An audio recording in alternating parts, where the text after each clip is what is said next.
বন্ধুরা, চলে আসলাম ধল্লা নদীর চড়ে চড়ের অপরূপ দৃশ্য আপনাদের মাঝে তুলে ধরবো। দেখলে মন জুড়িয়ে যাবে। আপনারা সবাই পুরো ভিডিওটা, সেখানে দু চোখ যায় সৌন্দর্যই ভরা।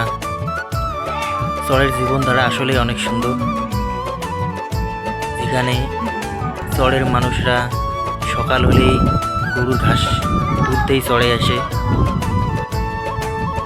ধলা নদীতে মাছ ধরার দৃশ্যটা আসলেই অনেক সুন্দর। চর অঞ্চলের ছোটো ছোটো বাচ্চারাও চরের মধ্যে খেলতে অনেক ভালোবাসে। আর চরের